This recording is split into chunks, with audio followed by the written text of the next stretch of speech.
As you know, I'm Lori. I'm one of the pastors here, and joining me on the panel are Tammy Nishimoto and Kendall Mulvihill. And those of you who maybe are watching and don't know who they are, or if you don't know their background, I've asked them to give a short, brief introduction of yourselves.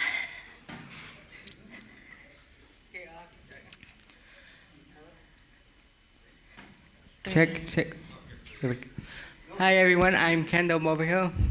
I've been I've been a part of the conference for all my life, and then I've been going to Westlight since it started in 2005. Hi, I'm Tammy Wong Nishimoto, and I was born. Sorry. I've been a Christian all my life. My father is a retired Lutheran minister, and I started coming to Westlight about 10 years ago. Thank you. Okay, in the Centered Set Church sermon series, Katja's been explaining the difference between the temple model and the Jesus model. So I thought we'd just review it one more time. A sacred place where sacred men interpret sacred texts, which draw sacred lines to determine who is in and who is out. And the Jesus model is an open invitation from God to all humanity to participate in a community that is based on the single command, love others. And in Luke 5, there's this perfect example of what Katja's been talking about.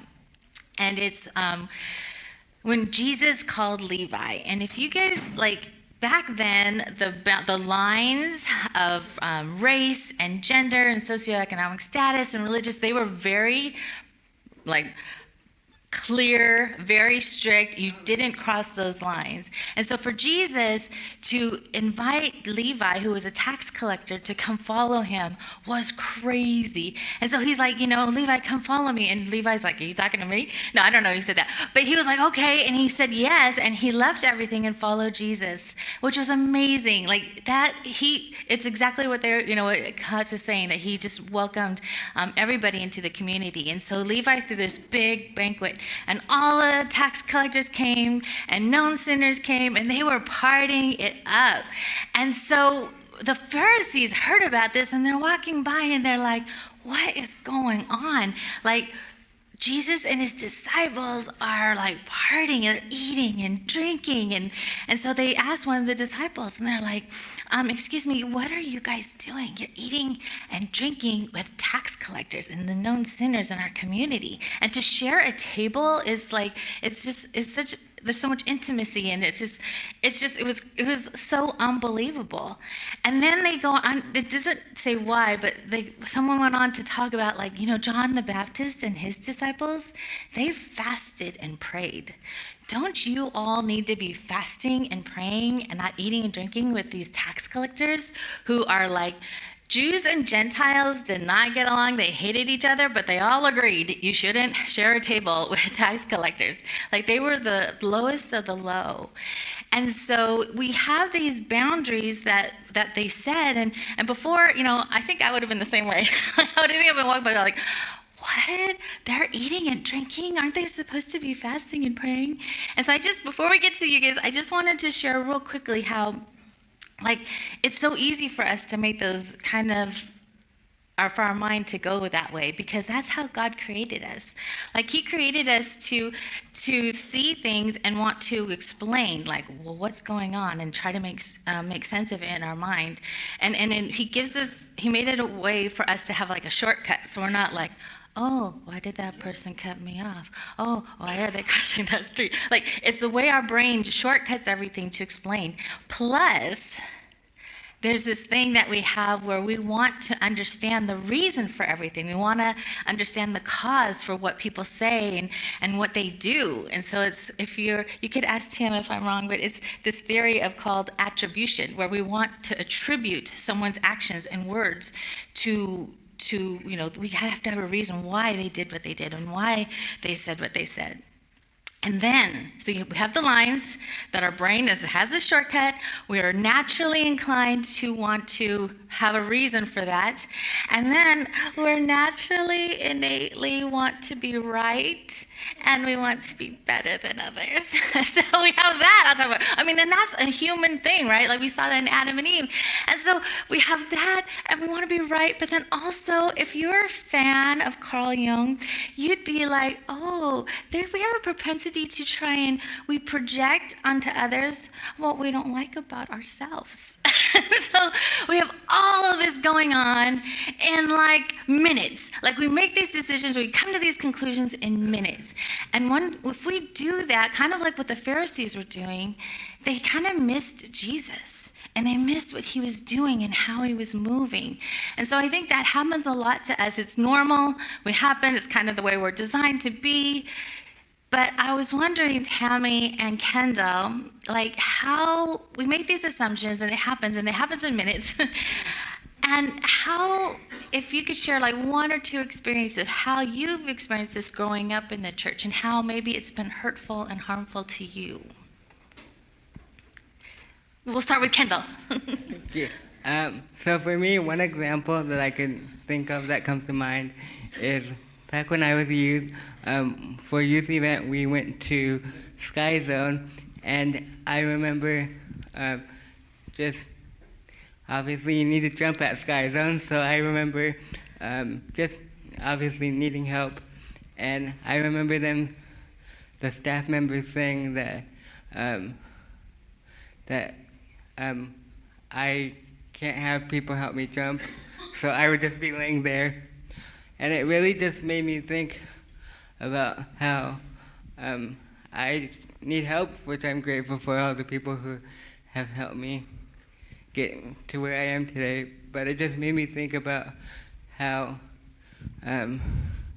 just asking for help is okay, and it just made me think about, because that's all I know, and so it just made me really reflect and kind of sit with my feelings and just I ended up having fun, of course, but I also realized that through the staff members' actions and by them not realizing or not even thinking about maybe that I needed help, that I can't really jump by myself, it made me like feel very, I guess abandoned in a way that I couldn't really enjoy about what other people were doing, but instead I was just trying to be present and hang out with my community and brothers and sisters in Christ. So, another example is back in September of 2021, I got the opportunity to go to the Well Retreat with the college group at Venice. And I remember the activity that we did was zip lining. It was zip lining, and I remember just being asked if I want to participate in this, and my adventurous self said, sure, let's give it a shot. And so I remember everyone just trying to help me, thank you, help me and just figure out a way that I can experience this once-in-a-lifetime thing. And in that moment, I really felt just my community just coming together and assisting me, and through all these people's actions, just trying to assist me and trying to make me experience these once-in-a-lifetime opportunities. So just those are a couple examples that had made me really reflect on how grateful I am for my community. Yeah, I can't imagine what it must have been like to be told at Sky Zone, like, no, you can't even go on the trampoline or anything, and to feel it out. But... Okay, Tammy? my dad, as I mentioned, he's he's passed, but he was a Lutheran minister, and Lutherans, just in general, when you're called, the most Lutherans and most Lutheran churches are all situated in the Midwest. So my brothers and I, each of us we were born in a different state. Like I was born in Oklahoma, my older brother was born in Illinois, my other brother was born in Washington State. So we moved around a lot. And when my dad got the call to go to Wisconsin, you know, as children, we just, you know, of course, you follow your parents wherever you go. And we didn't know until later on when my parents told us some stories. So when my dad got the calling to Wisconsin, or the places that he did go, he usually was called to places that were really small, like small towns. And the reason being is because he said that most of his fellow classmates that graduated in seminary, they wanted to go to larger towns and churches. So like big towns or cities like Chicago, for example, or in Wisconsin, it would be like, you know, Milwaukee or type of thing. So we were always sent to these really, really tiny towns because those were the towns that pastors didn't really want to go to because they were so small. And so they kind of had to accept whoever would say yes to their call. And so the thing was that my parents told us later was once they found out a Chinese minister had accepted the call, there were basically there was like uproar because every town we had been into, except for when we finally moved to California, we were always the only minorities. So my brothers and I were the only minorities in the schools. We were the only minorities in the church. So it was just predominantly it's Caucasian at that time. So any case, what I learned from my dad, which my parents told us that each time they said yes to a calling, and one of them, particularly for Wisconsin, it was actually for probably the largest church that my dad had ever been called to, and there was well over 1,000 members. And my mom told me later that families hadn't even met us yet. As soon as they found out that we were coming, they left the church. And we didn't find this out, again, my brothers and I, we were oblivious to it. My parents, when they started finding out that there was already like this uproar before they even arrived, what I learned from them is their grace and their just faith that they have to just let people know that it doesn't matter that, you know, many of the church members had never even met an Asian person. So my dad just felt like, you know, he was born in Philadelphia. He's completely fluent in English. But he knew the color of our skin, the way we looked. It was just going to be something that we had to deal with. And so the great thing is, you know, he became the pastor there. And in fact, just the way my parents are, they're so non-judgmental and they are so open, and they just felt that you just be yourself and you just show everyone that we are here to serve Christ and the community. And so the church actually, those that stayed and then a few came back actually, because once they realized that's all that it was about. You know, my parents were just always they just always welcomed everyone, and I think people looked past it after a while. And I think one of the things I always think about with my parents is, you know, we've been away from Wisconsin, 50 plus years. We have lived in California. And the church congregation in Wisconsin still sends my parents their monthly church newsletter. And they always check in on my parents, which I just think is because my parents were the way they were,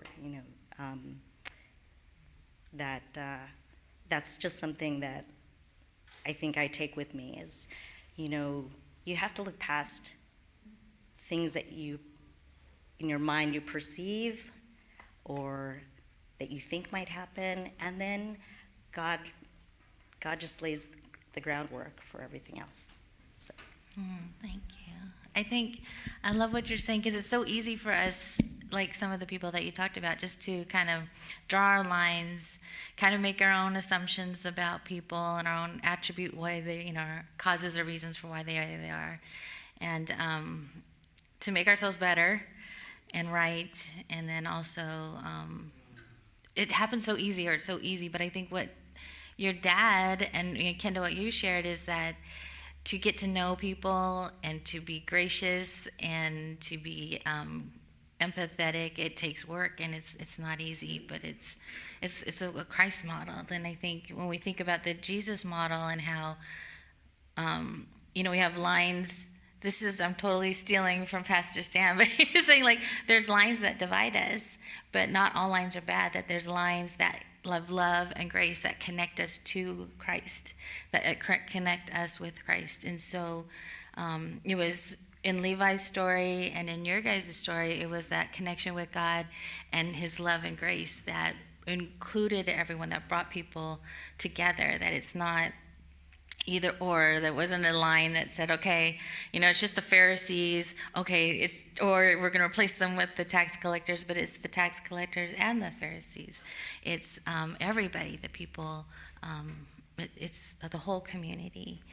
And so throughout this series, Kotz has been saying, what does love require of us? And so Kendall and Tammy, can you share like a suggestion of what love would require of Westlight as a collective?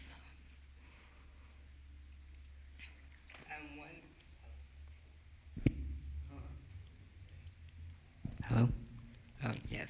One thing that in my time of reflection, that I think Westlight could help, that really helped me, is that just really speaking up and expressing your feelings and your thoughts when you're in those type of situations that might seem terrifying, or you might not want to speak up because you don't know what to say, or you might be that type of person that is very scared and you don't like speaking up. But I think that's truly what helped me, just as I got older too, just to realize how I have a voice, and just when I'm in these situations, just to express how I'm feeling, and it's normal to do it, and it's okay. So, that's what I would highly encourage these people, Westlight, to do. Thank you, Tammy. I think for me, it's just Westlight continue to be Westlight. I think what drew me 10 years ago, I don't think I ever told Kotz this, but my first time here, Kotz was speaking, and one of the things I just remember was he said something to the effect of, welcome Westlight, good morning, welcome.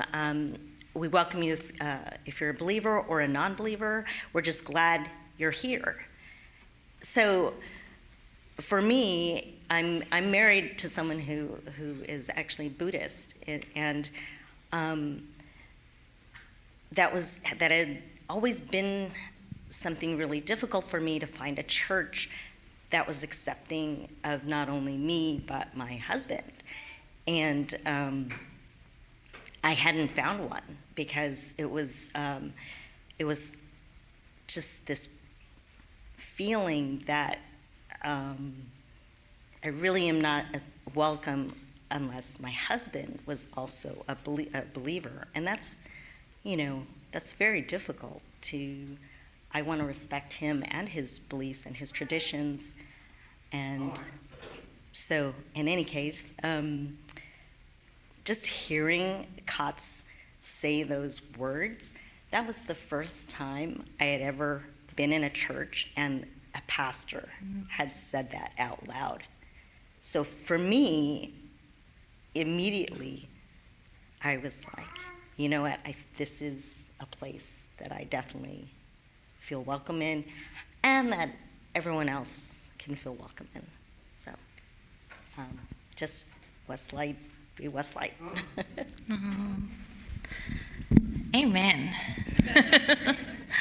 Yeah, thank you guys for sharing. You think it could be, like you're saying, easy to just make assumptions about what, or just based on our experience, right? Like how, well, maybe I'm not welcomed here, but I'm glad that, yeah, you feel welcome, that Kot said that, and for you, Kendall, too. I love what you said about just sharing or asking the question or asking for help and being vulnerable. And I think all of that takes a lot of work, and seeking to understand takes time and courage and practice and patience. But I think, yeah, Westlight really does it well. And so that's part of the values that, of why we're Westlight. So thank you so much. And I'll just close our time in prayer.